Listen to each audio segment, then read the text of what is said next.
Buenos días, buenas tardes, buenas noches, depende de la hora que esté viendo este video. En este video vamos a tratar sobre la anatomía palpatoria. Bueno, primero debemos tener en cuenta que la anatomía palpatoria es una rama de la misma anatomía, que esta se encarga de examinar las diferentes marcas y relieves que se pueden encontrar en la superficie del cuerpo humano, sean huesos, músculos, tendones o ligamentos, por lo cual el examinador, y en nuestro caso, como nosotros como fisioterapeutas, utilizaremos las herramientas que son muy importantes, que son nuestras manos.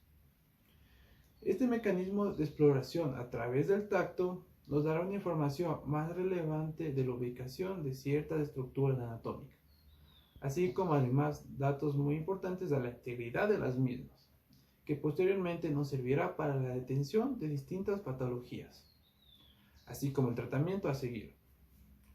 El fisioterapeuta deberá tener ciertos conocimientos de la palpación o tener puntos muy importantes que son característica de cada estructura, ubicación de los órganos, condición de los tejidos a palpar, una técnica eficaz, percepción táctil, relación topográfica.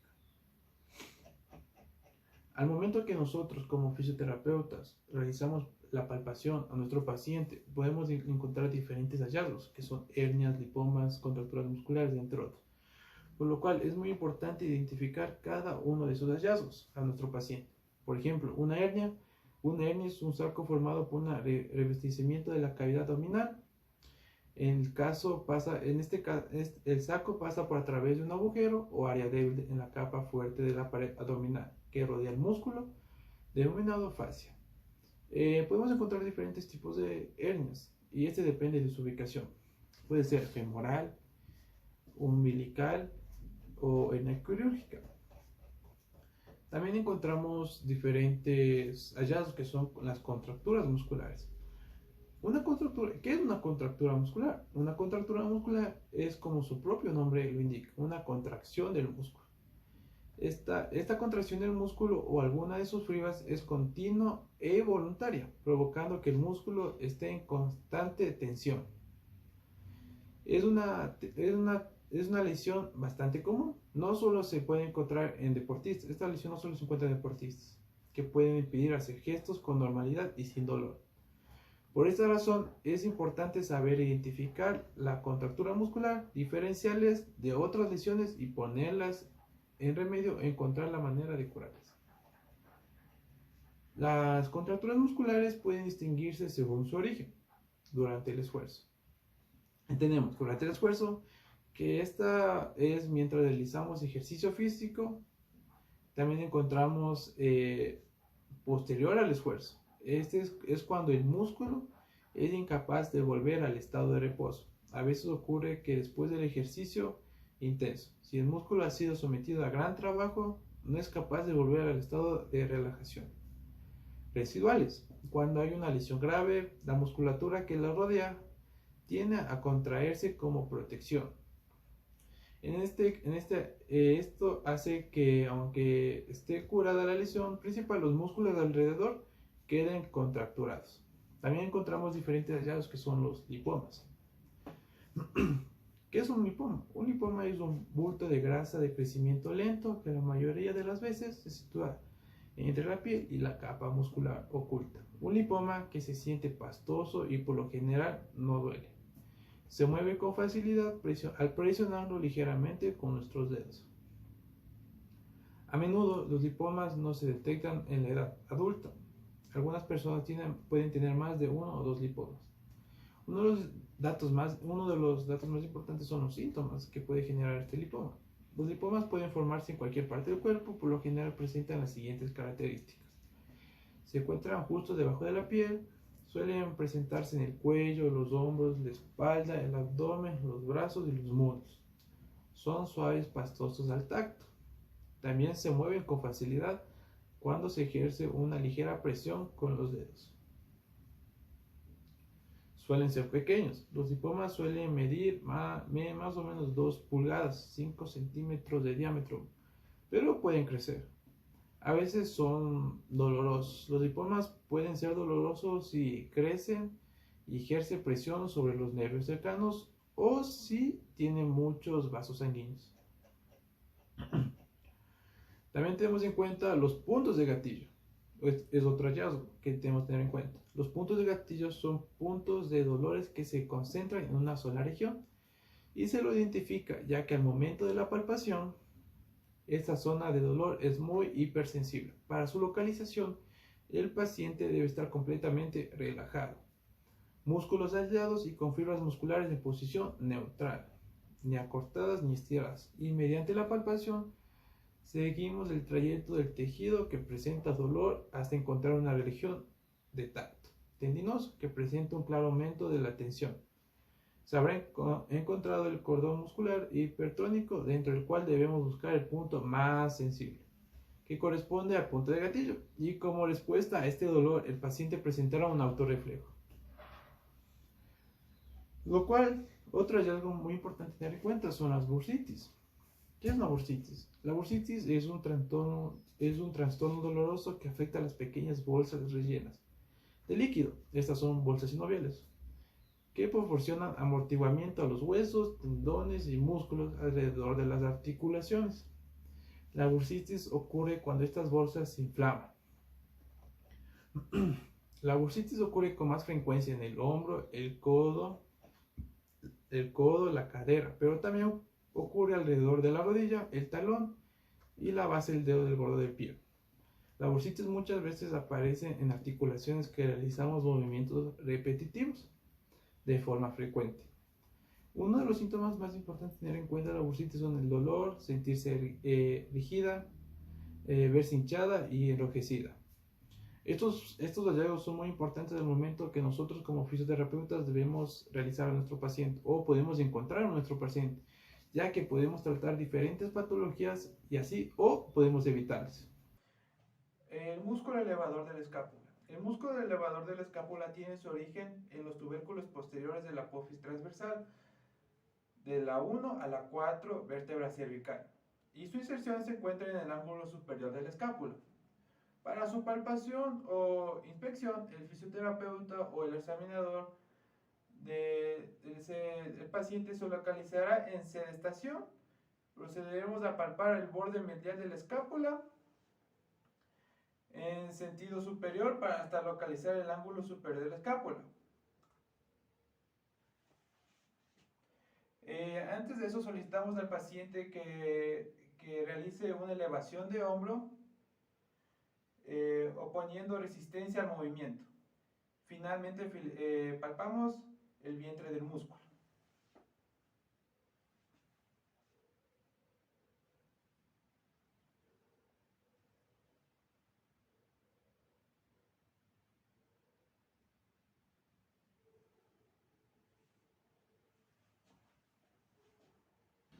Músculo espléndido. Para la palpación de este músculo espléndido debe identificarse el espacio triangular de la base dorsal que corresponde al músculo del trapecio. Pueden encontrar aquí. Y del músculo elevador de la escápula. Por lo cual, el fisioterapeuta solicitará al paciente que realice una elevación de hombro y deberá generar una resistencia sobre la cabeza al realizar una inclinación lateral. El hombro, súbele ahí. Lo cual podríamos observar el músculo espléndido.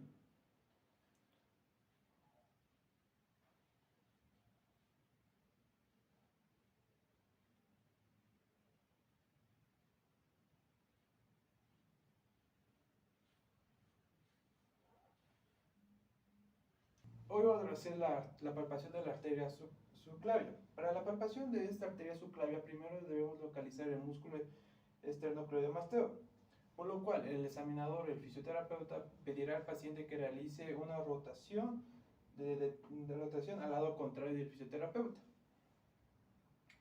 Al fisioterapeuta o al examinador. Colocamos una presa digital sobre la región medial de la cabeza de la clavícula. Entonces realizamos allá.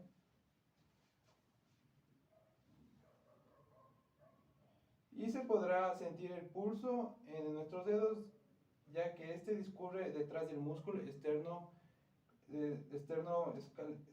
músculo escaleno anterior.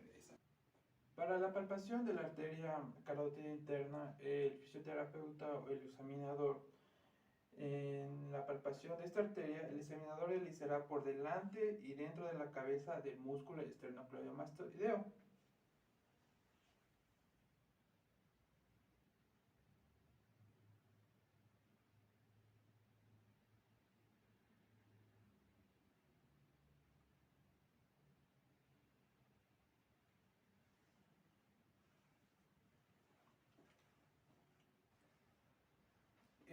Preso braquial. Para la realización de la palpación del preso braquial, en este caso el fisioterapeuta o el examinador deberá colocar su dedo índice en el cordón que se encuentra y que se forma cuando pedimos a nuestro paciente que realice un movimiento de rotación contralateral,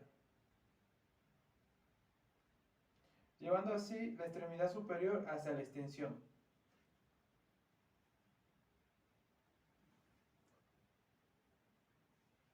Lo cual podremos palpar fácilmente.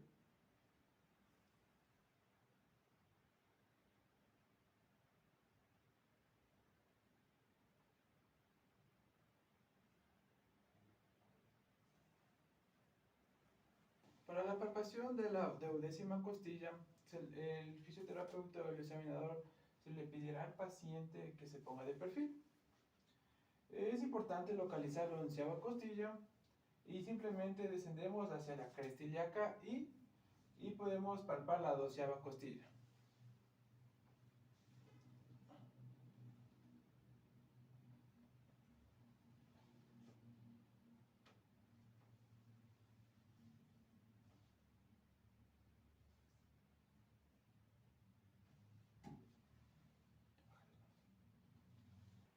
Para la realización de la palpación del ángulo posterior de la costilla, este se encuentra por delante del tórax. En este también se realizan los movimientos hacia adelante y hacia abajo, lo cual podemos el fisioterapeuta y el examinador palpar en esta parte, en la parte posterior del tórax.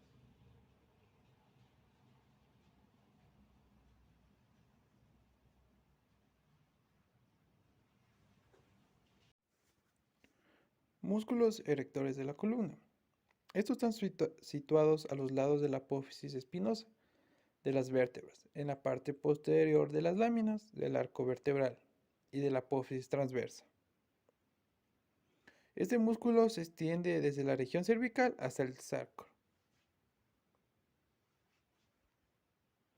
Para realizar su palpación, el fisioterapeuta o el examinador solicitará al paciente que realice una extensión de tronco, por lo que el mismo estará colocado en decúbito prono. De esta forma se visualizará una masa muscular a nivel de los conductos vertebrales.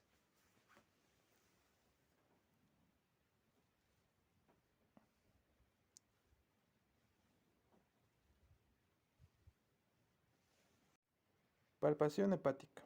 Para realizar la palpación hepática del hígado, vamos a comenzar desde la fosa ilíaca derecha, ascendiendo por la línea hemiclavicular, ya que este, al ser un órgano que tiene movilidad respiratoria, va a descender durante la inspiración y va a descender durante la expiración.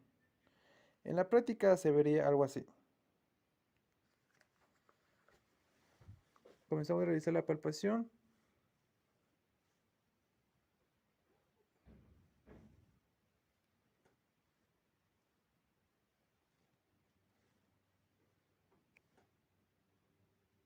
Palpación del vaso. Vamos a realizar la maniobra bimanual. Tenemos que tener en cuenta que es la esplenomegalia. Este órgano se expande en sentido diagonal hacia la región umbilical y hacia anterior. Es por eso que hacemos una palpación superficial, suave, ya que es un órgano fiable y no lo podemos dañar. Y comenzamos desde la fosa ilíaca para encontrar su polo inferior. La mano izquierda sirve como punto de apoyo, la cual colocamos por debajo de la parilla costal y utilizamos la mano derecha para palpar. En la práctica se vería algo así. Debemos tener mucho cuidado con este órgano, ya que puede ser muy sensible.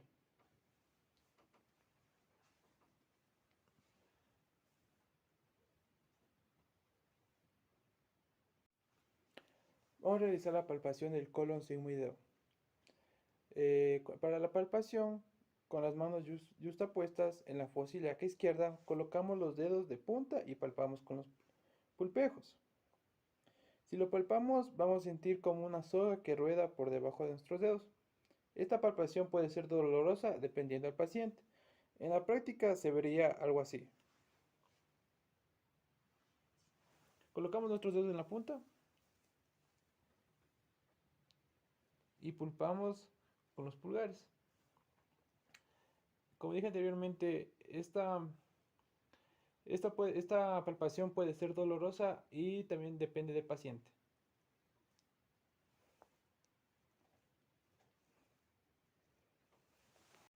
Palpación del latido aórtico. Para realizar la palpación de la aorta se realiza a nivel epigástrico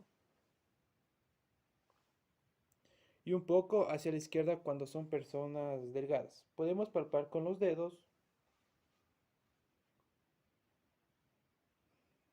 y en el caso de no poder con los dedos podemos utilizar las dos manos para realizar una mejor profundidad. Realizamos las dos manos para mejor profundidad.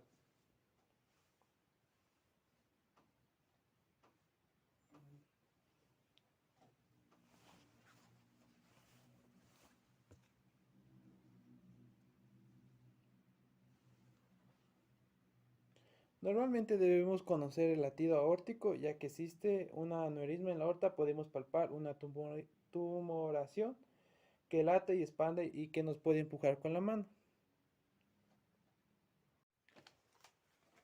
Palpación de la columna. Pediremos a nuestro paciente sedestación con la columna flexionada.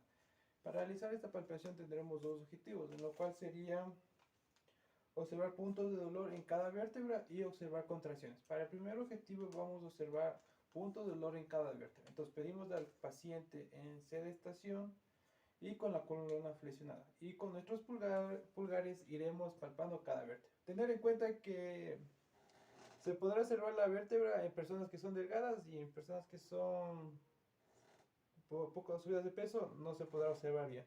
Pero con nuestros pulgares iremos identificando cada una y preguntando al paciente si es que siente dolor en cada una de ellas.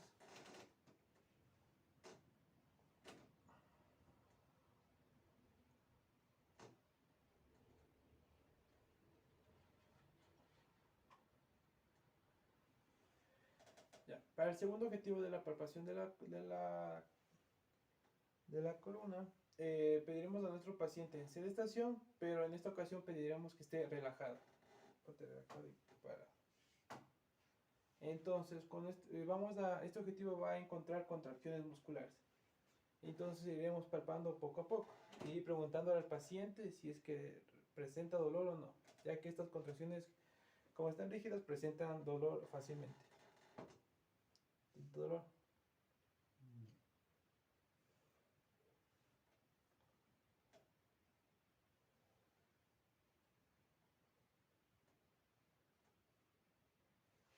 Para músculo subescapular, para realizar la palpación de este músculo o acceder a este músculo debemos liberar primeramente la escápula de la pared o de la pared costal, deslizando hacia la cara anterior entre el músculo dorsal ancho por fuera y por el músculo central mayor por dentro y por delante, en lo cual sería así. En lo cual podríamos observar el músculo subescapular que se encuentra en la parte de aquí.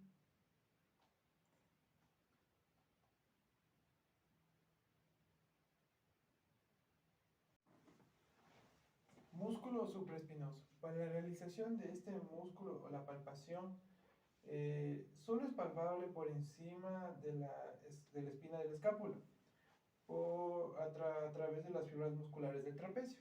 Eso puede ser encontrado acá.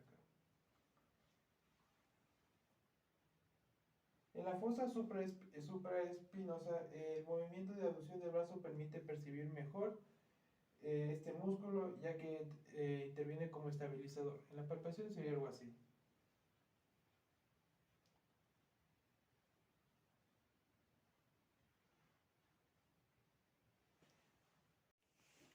El escafoides. Para la realización de la palpación del escafoides, la mano del paciente se sitúa en posición neutra. Tras localizar la tabaquera anatómica, el índice del terapeuta se desliza hasta el fondo, hasta la depresión delimitada por los tendones extensores de los pulgar.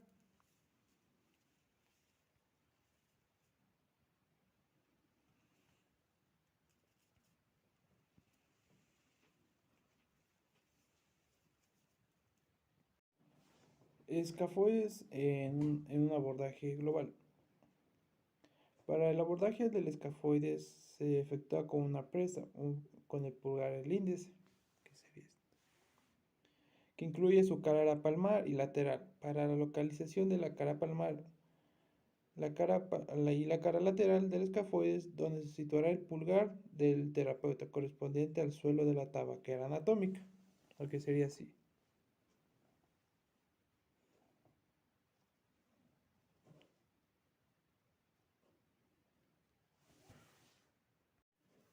Ahora vamos con la palpación del semilunar.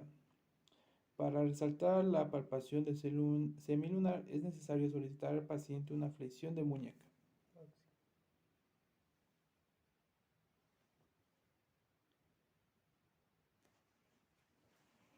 Que liberará la superficie articular carpiana,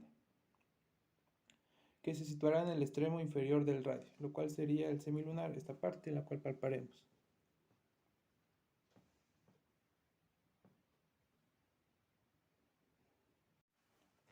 Para la realización de la palpación del piramidal, pero en segundo tiempo, el antebrazo y la mano del paciente deben estar en la misma posición que en el anterior video, en lo cual el índice del examinador o del fisioterapeuta señala el piramidal, que es la primer saliente óseo que sigue distalmente en la apófisis teloides, el cúbito, en lo cual se encuentra en el borde medial de la muñeca, lo cual si la palpación sería esta.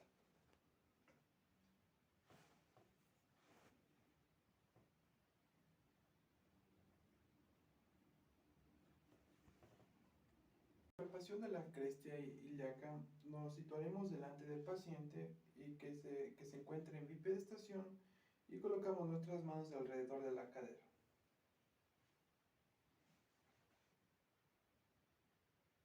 Y deslizamos las manos hacia abajo y podemos hallar a ambos lados una prominencia ósea.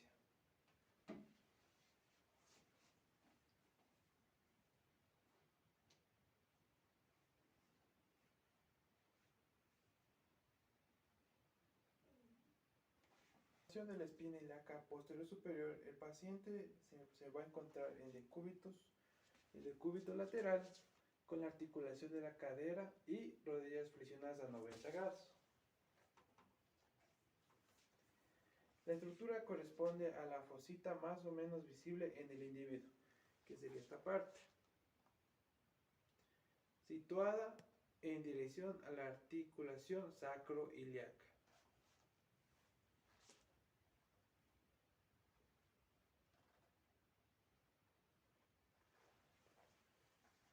Palpación de la tuberosidad isquiática. Para realizar esta palpación solicitaremos al paciente cadera en flexión con los cuatro dedos en el trocante mayor movemos el pulgar movemos el pulgar hasta la tuberosidad isquiática.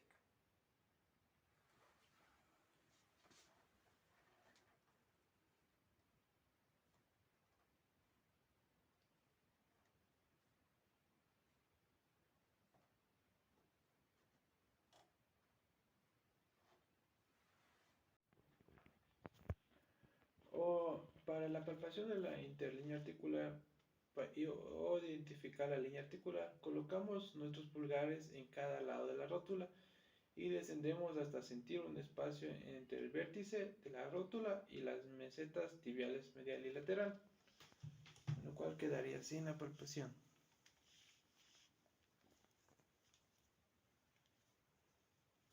Lo cual deberíamos sentir las mesetas tibiales.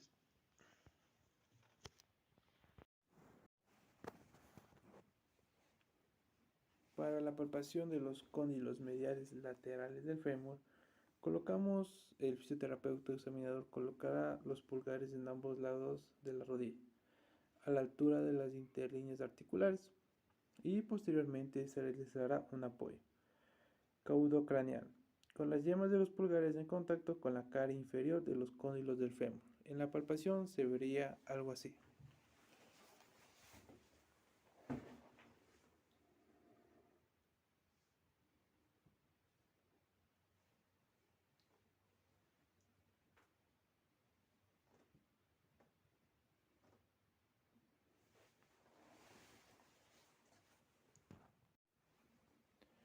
Para la palpación de la tuberosidad de la tibia, en este caso el examinador o fisioterapista va a ir palpando con sus dos pulgares desde la interlínea articular como referencia en dirección a la tibia, para poder así encontrar la tuberosidad que debemos tener en cuenta en la superficie.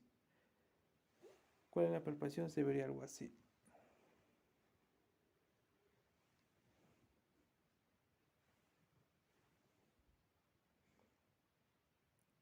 De lo cual tenemos que tener referencia la dirección de la tibia.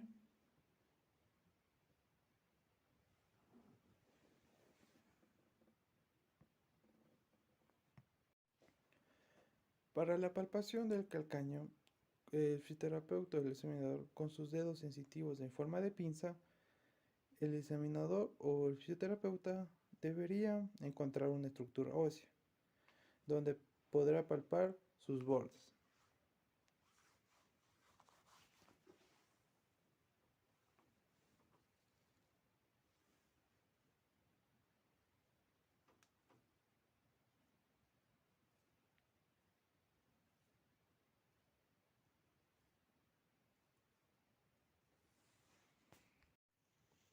Para la palpación del malolio externo, ya que sabemos que es una estructura abordada durante el estudio del borde externo del pie. Esta perspectiva diferente permite resaltar su posición más inferior con relación al malleolo interno, como su relación con la trocleante peronea.